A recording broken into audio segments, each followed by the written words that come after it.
ব্যানার্জি বলছেন যে এসআইআর হোক এফআইআর হোক যাই হোক না কেন বিজেপির সিট কমবে, তৃণমূল অনেক বেশি আসনে জিতবে এবং আপনাদেরকে বিজেপিকে। উনার কথাটা আপনারা সিরিয়াসলি নেন কেন? উনি এখন অব্দি যা যা বলেছেন, প্রথমে বললেন যে সৌমিত্র খান তিনি যদি একটা বুথে যেতেন তাহলে আমি রাজনীতি ছেড়ে দেব বলেছিলেন তো। বলার পরে সৌমিত্রকে পুলিশ দিয়ে বিষ্ণুপুর ছাড়া করা হলো। সুপ্রিম কোর্ট থেকে বেল নিলেন 2019-এ, কন্ডিশনাল বেল, বলা হলো বিষ্ণুপুর বা বাঁকুড়া জেলায় ঢুকতে পারবেন না। উনার 7টা বিধানসভার মধ্যে খণ্ডঘোষে প্রচার করেছিলেন, যেহেতু সেটা বর্ধমানে।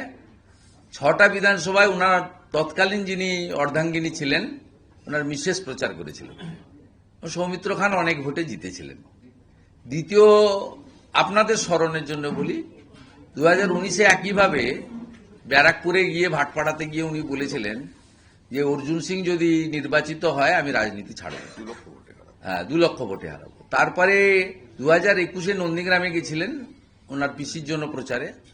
তা সেখানে গিয়ে বলে এসেছিলেন শুভেন্দু অধিকারী যদি এখানে জিততে পারে তাহলে আমি রাজনীতি ছাড়ব। এরকম অসংখ্য উদাহরণ রয়েছে। তাই আমরা অন্তত সিরিয়াসলি ওনার কথা নিই না। আপনারা কেন নেন জানি না, কি কারণ আছে সেটা আপনারাই বলতে পারবেন। আমরা অন্তত ভারতীয় জনতা পার্টি ওনার বক্তব্যকে সিরিয়াসলি নিই না।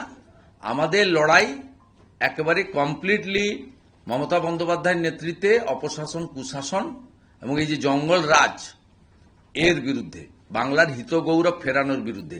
মূল সুর বেঁধে দিয়ে গেছেন কিছুদিন আগে মেট্রো উদ্বোধনে এসে আমাদের মূল প্রচারক, যার ছবিকে রেখে, যার কথাকে নিয়ে আমরা নির্বাচনে লড়ি, রাজ্যে রাজ্যে জিতি, নরেন্দ্র মোদী। অর্থাৎ স্বাভাবিকভাবে বাংলার হিত গৌরব ফিরিয়ে আজকে বিজিবিএস এর দিন, তিনি সেদিন খুব ডাটা তথ্য দিয়ে বলেছিলেন স্বাধীনতার আগে এবং স্বাধীনতার পরে শিল্প, বিনিয়োগ, অর্থনীতিতে বাংলা যে জায়গায় ছিল সেই জায়গায় ফিরিয়ে আনার কমিটমেন্ট বিজেপি দিচ্ছে।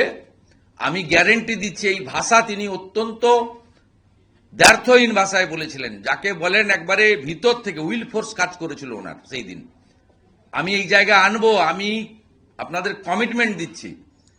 তাই সেই লক্ষ্যে আমরা লড়াইটা করব, বাংলার হিত গৌরব ফেরাবো। जो बीएलएस है टीएमसी की तरफ से कहा गया है कि एक एक घर में जाए, स्क्रूटनी करे जिनके नाम कटे हैं 45,000। ऊपर से आज जो कल्याण बनर्जी हैं उन्होंने कहा है कि कल जो ड्राफ्ट आई है उसमें बीजेपी से सवाल करिए कितने घुसपैठिए निकले हैं। बीजेपी से सवाल करिए कितने घुसपैठिए निकले। देखिए, कल्याण बनर्जी का बात सीरियसली लेने की जरूरत नहीं है। ये is a registered drunkard. Several time I several time stated that he is the registered drunkard.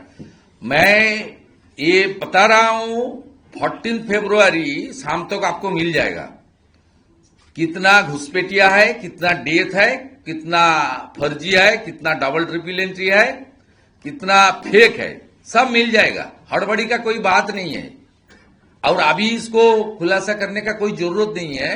SIR on process, ये ड्राफ्ट वोटर लिस्ट है। अगले 1 महीने बहुत काम बाकी है।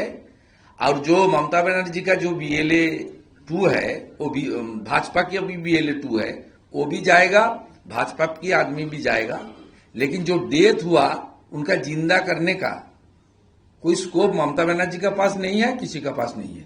वो डेथ ही है।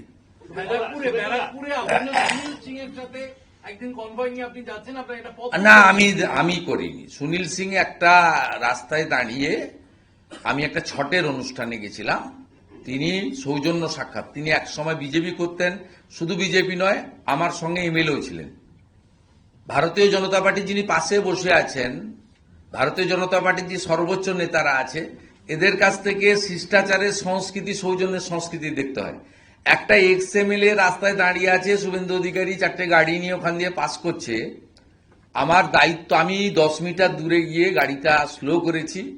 আমি গাড়ি থেকে নামার আগেই উনি এসেছেন, আপনারা ছবিতে দেখিয়েছেন। আমি একটি পদ্মফুল ওনাকে দিয়েছি ছটের প্রাককালে। ছটি মাইকে যে কোনো পুজোয় পদ্ম ছাড়া পুজো হয় না। তাই আমি ওই ছটের আগের দিন একটা পদ্মফুল ওনাকে দিয়েছি, যাতে ওনার পরিবার যখন ছটের ব্রত নিয়ে যাবেন এই পদ্মফুলটা সূর্যদেবকে তিনি দেন। এটা তো পদ্ম তো বিজেপির সিম্বল নয়, পদ্ম হচ্ছে হিন্দুদের যে কোনো পুজোতে, আপনার বাড়িতেও যে কোনো পুজোতে পদ্ম ছাড়া পুজো হয় না, এটা স্বাভাবিক। এর মধ্যে রাজনীতি খোনার কারণ নেই। আর ভারতীয় জনতা পার্টির স্ট্যান্ড খুব ক্লিয়ার।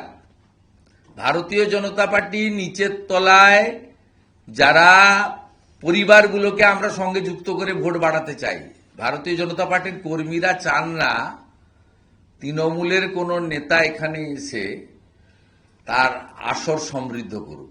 ভারতীয় জনতা পার্টির রাজ্য সভাপতি, বিরোধী দল নেতা প্রত্যেকে ওয়ার্কারদের সেন্টিমেন্টকে মর্যাদা দিয়ে চলবে। এই নির্বাচনে কর্মীরা এবং রাষ্ট্রবাদী ভোটাররাই শেষ কথা বলবে, কোনো নেতা শেষ কথা বলবে না। আমাদের ভিডিও ভালো লাগলে লাইক এবং শেয়ার করুন। কমেন্ট সেকশনে গিয়ে জানান আপনাদের মতামত। আরও ভিডিও পেতে আমাদের চ্যানেল সাবস্ক্রাইব করুন এবং প্রতি মুহূর্তে খবরের আপডেট পেতে প্রেস করুন বেল আইকন।